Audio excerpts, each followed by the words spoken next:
Yes, Karen, in the absence of central guidelines, it's up to each individual airline to decide what is best for their passengers. That hasn't been a problem with load factors so low, but there's only one flight in and out of Belfast every day. One of the airports is closed and EI 930 is the only flight from the other airport. It does raise the question, is social distancing possible on an aircraft, or is it in other modes of public transport such as metros and buses?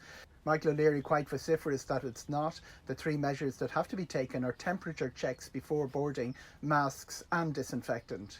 The country we're all looking to is Canada. They enforced a federal measure which meant that everybody who travels by air must wear a mask. Air Canada have also enforced temperature checks. There's a lot of enthusiasm for masks obviously in Asia, and they've been doing temperature checks before boarding as well. The social distancing cannot take place in the aircraft. It has to be at the airport. That's where the real sanitary change measures will probably be made and be in place for some time to come. One of the messages of the last week has been the need for a coordinated response in terms of air travel, especially air travel. That came from a meeting of transport ministers last Wednesday. One of the things we'll likely see is the European Union bringing some clarity to social distancing within an aircraft. What do we do with the middle seat? What do we do about masks?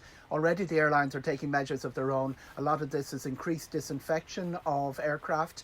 They've also been putting filters in the air system, turning off the air system in some cases, doing everything they can. They also would stress that flights within Europe, especially off the island of Ireland, they're very short. The ones that remain are an average of an hour and 20 minutes. Most European airlines have not imposed any social distancing on board aircraft. They didn't need to. The flights have been flying virtually empty.